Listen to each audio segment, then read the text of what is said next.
Hello friends, I am doctor Parul Karan and I am dentist. और आज की video में मैं आपको बताऊंगी कि ट्रिस्मस और ड्राई सॉकेट ये दोनों का इलाज मैं बताऊंगी। मैंने आपको पहले की वीडियो में बताए हुए हैं कि ट्रिस्मस कैसे होता है और ड्राई सॉकेट कैसे होता है। तो मैं आज की वीडियो में आपको फर्स्ट ट्रिस्मस का ट्रीटमेंट बताऊंगी। ट्रिस्मस में क्या होता है कि आपका जॉ लॉक हो जाता है, जॉ लॉक भी इसको बोलते हैं। तो ट्रिस्मस में आपका जॉ लॉक हो जाता है। अगर आपने दांत निकलवाया है, यस दांत निकलवाते हैं तो इंजेक्शंस तो लगते हैं। तो इंजेक्शंस लगने के बाद अगर आपने डर से या फिर किसी भी कारण से आपने आपने जॉ को नहीं खोला है, आपने जो जॉज हैं लोअर जॉज आपने नहीं खोला है, तो ट्रिस्मस होने का चांसेस हो जाता है। तो इसका इलाज क्या है? ट्रिस्मस में एक्चुअली आप घर पे, अगर सपोज आपको माइल्ड है तो आप घर पे इसको फिजियोथेरेपी से ठीक कर सकते हैं। अगर आपको बहुत ज़्यादा सीवियर है, आप मुंह नहीं खोल पा रहे हैं, तो उस केस में आपको डेंटिस्ट को विजिट करना होगा। हम फ्यू मसल रिलैक्सेंट्स देते हैं, फ्यू टैबलेट्स देते हैं, माउथ वॉशेस देते हैं। तो उसकी वजह से आपको जो ट्रिस्मस है ठीक हो जाता है। और ये आपको जो ट्रिस्मस है वो आपको 10 से 15 दिन लगता है ठीक होने के लिए। किसी किसी को जल्दी भी हो जाता है, किसी किसी को देर भी लगता है। तो इसका जो फिजियोथेरेपी है, आप घर में क्या कर सकते हैं? आप घर में एक तरफ आप एकदम गर्म पानी लीजिए और एक तरफ आप आप अपने फिंगर्स को डिप कर सकते हैं, उतना गर्म लीजिए। और दूसरा है आपको आइस वाटर लेना है। तो दोनों तरफ आप कपड़े को डिप कर लीजिए और फिर वो कपड़े को स्क्वीज करके एक तरफ आप गरम से उसको 1 मिनट के लिए आपको गरम से वो पूरे भाग को सेकना है और दूसरी बार आपको ठंडे कपड़े से 1 मिनट के लिए सेकना है। ऐसे आपको गरम ठंडा करके ऐसे आपको सेकना है फॉर 5 मिनट्स। और ये आपको जो फिजियोथेरेपी है कम से कम दिन में 6 से 7 बार करना है। जब आप सुबह में उठते हैं तभी आपको मैंडेटरी कंपल्सरी करना है, ताकि आप पूरे मसल्स को रिलैक्स कर सकें। और जब आप ये करते हैं उसके दौरान आपको मुंह खोलते रहना है। आप मुंह, जितना भी आपका मुंह खुल रहा है आपको वो मुंह खोलना है, ट्राई करना है मुंह खोलने के लिए। आपको वो कम से कम 5 मिनट करना है और उसके दौरान आपको मुंह खोलते रहना है। दिन में आपको कम से कम ये 5 से 6 बार करना है। एंड दूसरा फिजियोथेरेपी है कि आप अपना फिंगर्स को कंप्लीटली अच्छे से सैनिटाइज करिए। आई रिकमेंड फिंगर से अच्छे से हो जाता है। आइसक्रीम स्टिक से भी आप कर सकते हैं, बट आइसक्रीम स्टिक को हम अच्छे से सैनिटाइज नहीं कर सकते हैं। आप फिंगर को अच्छे से सैनिटाइज करके फर्स्ट आप अपने फिंगर को हॉरिजॉन्टली डालिए। हॉरिजॉन्टली जब आप डालते हैं आपका मुंह अगर अच्छे से खुलता है तो बहुत अच्छी बात है। फिर ये फिंगर को आपको वर्टिकली टिल्ट करना है। वर्टिकली जब आप टिल्ट करते हैं तो आपको वर्टिकली ये पूरा फिंगर अंदर जाना चाहिए। अगर आपको वर्टिकली फिंगर जाने में प्रॉब्लम हो रही है तो फिर आपको फोर्सफुली अंदर डालना है। देन जब आपका 2 फिंगर अंदर चला जाता है तो आपको 3 फिंगर से फिर ट्राई करना है। 3 फिंगर भी आपको अच्छे से अंदर चले जाना चाहिए।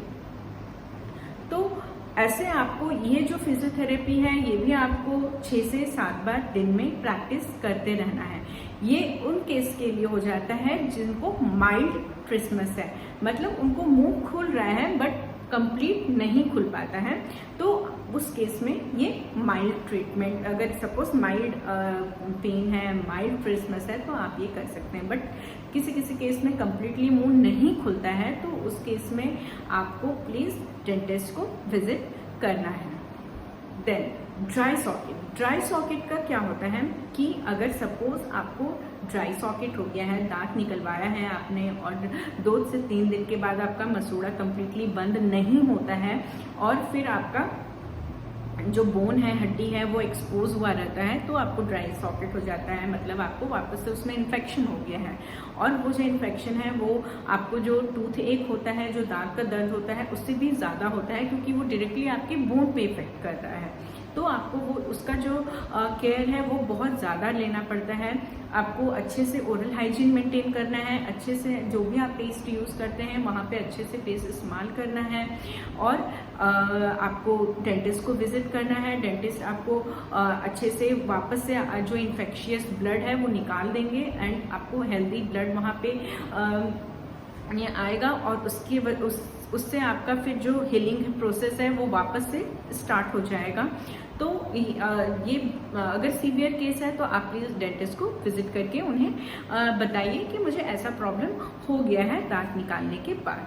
अगर माइल्ड है, जैसे आपका मसूड़ा बंद हो गया है पर मसूड़े के ऊपर एक वाइटिश लेयर है, वाइटिश लेयर के साथ अगर आपको पेन है, माइल्ड पेन है, तो आप घर पे ही 1-2 ड्रॉप क्लोव ऑयल डाल सकते हैं। उसके बाद आपको उससे रिलैक्स होना शुरू हो जाएगा। कम से कम दिन में 3 से 4 बार ऐसे करिए। आफ्टर मील्स करिए, पहले भी आप बीच में भी कर सकते हैं, पहले भी कर सकते हैं। और आफ्टर मील्स इसलिए क्योंकि आपने एक बार खा करके फिर वॉश कर लिया है, फिर वहाँ पे वो क्लोव ऑयल आपने डैप कर दिया है, तो अच्छे से वो रहेगा वहाँ पे। तो कम से कम ये 4 से 5 बार आप दिन में लगा सकते हैं। ये तभी होता है जब माइल्ड है, माइल्ड पेन है, मसूड़ा कंप्लीटली बंद है पेशेंट का, वो ओपन नहीं है, और ना ही उसमें बोन एक्सपोज हो गया है, या ना ही उसमें लाइक पेशेंट को थोड़ा सा डिस्कम्फर्ट है। उसके लिए ये ट्रीटमेंट घर पे क्लोव ऑयल आप डैप करके रख सकते हैं। बट जहाँ पे बहुत ज़्यादा सीवियर पेन है, बोन बहुत ज़्यादा एक्सपोज हुआ है, साथ में पेन है, साथ में मुंह में स्मेल आ रही है, तो उस केस में आप डेंटिस्ट को विजिट करिए। उसमें आपको मेडिसिन भी दिए जाएंगे, एंड प्लस आपको वहाँ पे इलाज भी हो जाएगा। तो ये आपका जो ट्रीटमेंट है वो ट्रिसमस का है और ड्राई सॉकेट का है। किसी किसी केस में पेशेंट को जब दांत निकालते हैं तो ट्रिसमस और ड्राई सॉकेट दोनों ही हो जाता है एक साथ, तो उस केस में पेशेंट को डेफिनेटली जाना चाहिए डॉक्टर के पास, और उन्हें इन्फॉर्म करना चाहिए कि मुझे ऐसा हो गया है। अगर वो घर में ही कुछ करते रहेंगे, इलाज करते रहेंगे खुद से ही, तो फिर वो और सीवियर हो जाएगा। इसलिए ये नहीं करिए। आप 3 दिन के बाद 3 दिन ऑब्जर्व करिए, दांत निकालने के 3 दिन बाद आप ऑब्जर्व करिए कि आपका मुंह कितना खुल रहा है। अगर आपका मुंह बंद हो रहा है, लॉकजा हो रहा है, देन प्लीज़ आप डेंटिस्ट को विजिट करिए। माइल्ड है, आप घर में फिजियोथेरेपी कर सकते हैं। ठीक है, ओके, थैंक यू। अगर आपको मेरी वीडियो से कुछ हेल्प मिला तो please subscribe my channel, please like and share, and कुछ भी आपको क्वेश्चन है, कुछ भी डाउट हो रहा है, देन आप प्लीज़ मेरे कमेंट सेक्शन में कमेंट करिए, मैं आपको रिप्लाई करूँगी। Thank you.